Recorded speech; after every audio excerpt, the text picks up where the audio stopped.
Dan saudara, untuk mengetahui perkembangan kasus corona di tanah air, kita telah terhubung dengan Kepala Bidang Penanganan Satgas COVID-19, Brigjen Purnawirawan Alexander Ginting. Selamat sore Pak Alex, terima kasih sudah bergabung bersama kami di Kompas TV. Selamat sore, salam sehat. Salam sehat. Pak Alex, bisa dijelaskan bagaimana dengan perkembangan kasus corona di tanah air saat ini, Pak? Jadi perkembangan kasus positif yang ada di masyarakat ini sudah diprediksi jauh hari sebelum kita memasuki bulan Ramadan dan kemudian kita libur di Hari Raya Idul Fitri. Jadi ini sesuatu yang memang sudah diperhitungkan, belajar dari pengalaman kita di tahun 2020. Jadi yang penting adalah bahwa strategi penanggulangan COVID kita itu ada 3. Pertama, bahwa tetap kita konsisten untuk meningkatkan pelaksanaan 3T, dan kemudian masyarakat tetap melaksanakan 3M, dan kemudian masyarakat dan pemerintah mensukseskan vaksinasi. Ketiga ini harus berjalan secara sinergi dan kapasitasnya tidak boleh turun. Dan kemudian instrumen yang sudah ditetapkan oleh pemerintah adalah mengimplementasikan PPKM skala mikro, di mana pembatasan kegiatan masyarakat ini diturunkan di dalam kegiatan skala RT dan RW. Prinsipnya adalah dalam rangka pemulihan kesehatan, tetapi tidak mengabaikan ekonomi. Dan pemulihan ekonomi tidak mengabaikan juga pemulihan kesehatan. Oleh karena itu memang yang aktif di sini nanti adalah posko desa dan posko kelurahan. Posko desa dan posko kelurahan didampingi oleh Babinsa dan Babin Kaptimas untuk melakukan pengendalian, pengawasan, evaluasi bersama-sama puskesmas. Dan kemudian kita akan minta peran dari Bapak dan Ibu RT ataupun RW untuk bisa menjaga anggotanya dan menjaga zonasi wilayahnya. Kalau itu sudah zonasi hijau, pertahankan itu hijau. Tapi kalau itu merah, harus dipertahankan juga supaya itu harus turun menjadi hijau. Tentu ini akan ada intervensi. Dan salah satu intervensi itu adalah melaksanakan 3T. Dan kalau sudah dilaksanakan 3T, maka harus dipisahkan masyarakatnya. Mana yang bergejala, mana yang terkonfirmasi, dan mana yang kontak erat. Kalau dia kontak erat, maka dia dikarantina. Kalau dia bergejala ataupun terkonfirmasi, maka dia diisolasi. Kalau tempatnya tidak memadai, maka tugas posko desa untuk mengirim mereka ke tempat yang tersentralisasi. Sebagaimana kita ketahui, sekarang Wisma Atlet itu sudah mulai penuh, di mana 5.994 bed, sekarang pasiennya lebih kurang 4.019. Jadi kita lihat ada okupansi sebesar 67,5%. Kita bandingkan dengan beberapa hari yang lalu, hanya sekitar 34%. Artinya peningkatan ini terjadi akibat PPKM skala mikro bekerja, 3T bekerja di tingkat RT dan RW. Oleh karena itu kita apresiasi tim tracing. Kita mengapresiasi tim tracing, kita juga harus mengingatkan masyarakat supaya juga tetap melaksanakan 3M. Jangan berkumpul-kumpul, jangan bersalam-salaman, dan kemudian antri. Ini yang harus dihindari. Karena mereka yang menjagai rumah sakit, yang menjagai PPKM skala mikro, sudah cukup letih.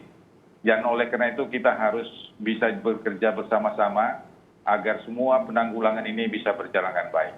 Tidak ada artinya seluruh aparat turun dan melalui mekanisme PPKM skala mikro, kemudian pemerintah melaksanakan 3T, tapi masyarakatnya abai protokol kesehatan. Dan kita ketahui semua ini dilaksanakan dalam rangka menjaga keamanan, keselamatan seluruh warga kita. Ya. Oleh karena itu khususnya anak-anak muda harus menjaga keselamatan dirinya, menjaga keselamatan dirinya, menjaga keselamatan orang tuanya di rumah. Ya, Pak Alex. Karena orang tuanya adalah lansia juga.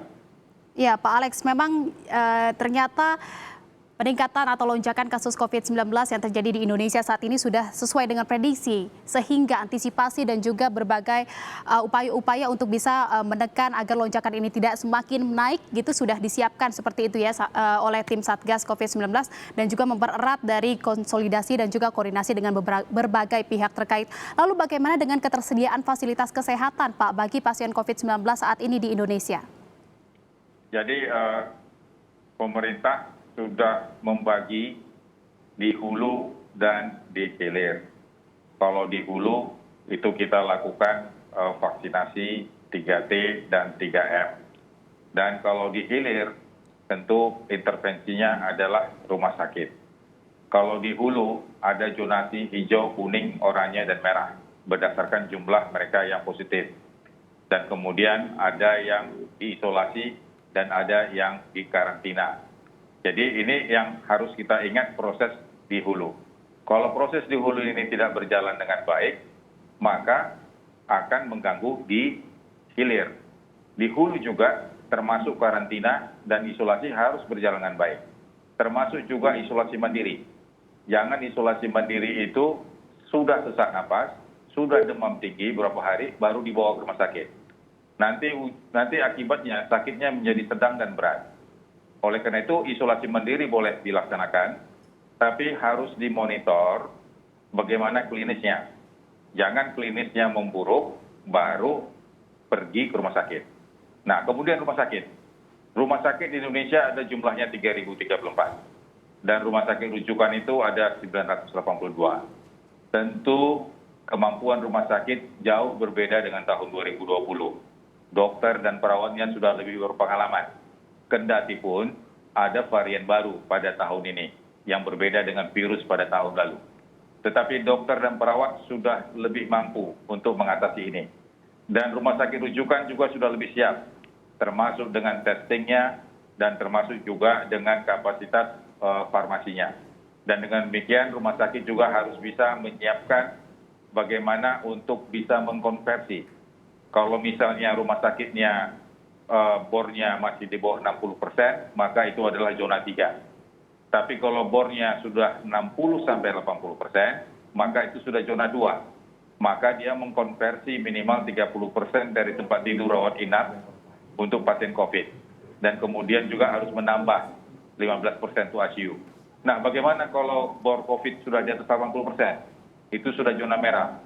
Maka mengkonversi tempat tidur rawat inapnya 40%, dan kemudian minimal untuk ICU 25%. Sehingga dengan demikian, rumah sakit itu bisa berfungsi dan menyesuaikan secara dinamis, sesuai dengan bor yang ada. Tapi bor ini naik turun, kalau proses di hulu itu juga bisa dikontrol dengan baik. Tapi kalau proses di hulu itu tidak baik, isolasinya tidak berjalan dengan baik, 3T, 3M, maka angka kesakitan semakin tinggi, ini akan membebani rumah sakit. Jadi sektor di hulu, sektor di hilir harus berkomunikasi, harus sinergi, harus berkoordinasi. Sehingga dengan demikian penanggulangan ini dua-duanya berjalan. Targetnya di rumah sakit adalah supaya ada kesembuhan dan mencegah kematian. Kemudian memanage komorbid. Di hulu targetnya adalah untuk memisahkan mereka yang kontak erat, mereka yang bergejala, dan mereka yang masih sehat. Ya, jadi memang keterisian dari rumah sakit sendiri memang juga sudah disiapkan seperti itu ya Pak ya, terkait dengan lonjakan kasus corona di tanah air saat ini. Lalu dengan tadi yang Bapak katakan memang sudah diantisipasi dan sudah diprediksi, kenapa akhirnya memang lonjakan kasus corona di tanah air ini kembali terjadi seperti itu Pak Alex? Ya, artinya pemerintah melalui Satgas COVID-19 nasional sudah menyiapkan berbagai regulasi. Keluar surat edaran nomor 13 peniadaan mudik, tapi 1,5 juta orang juga yang keluar masuk. Kemudian sudah ada aturan pemerintah untuk menerapkan implementasi 3M sebagai bagian dari protokol kesehatan.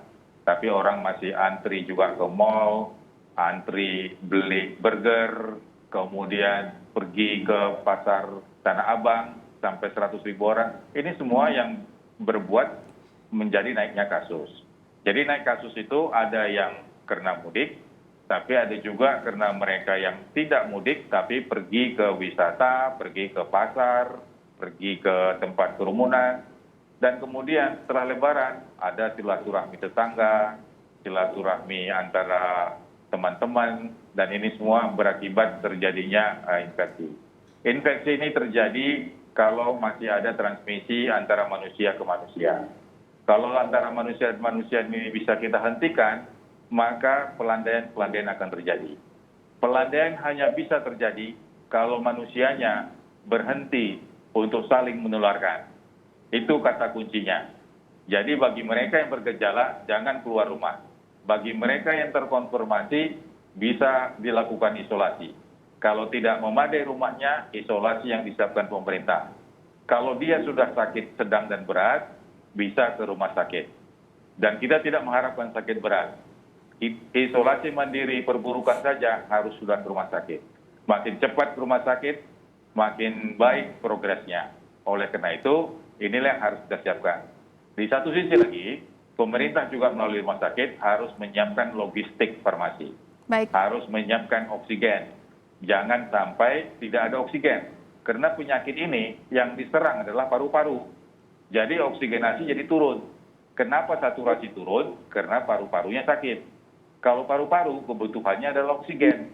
Maka kita harus berpikir oksigenasi di rumah sakit juga adalah prioritas. Jadi ini yang diserang adalah paru, pneumonia. Ini harus diingat. Ya, Pak Alex, lagi-lagi memang dibutuhkan kesadaran dari masyarakatnya itu sendiri gitu ya Pak, untuk bisa memutus mata rantai penularan COVID-19 di tanah air seperti itu. Baik, terima kasih Kepala Bidang Penanganan Satgas COVID-19 Brigjen Purnawirawan Alexander Ginting atas bincang-bincangnya sore hari ini. Sehat selalu untuk Pak Alex.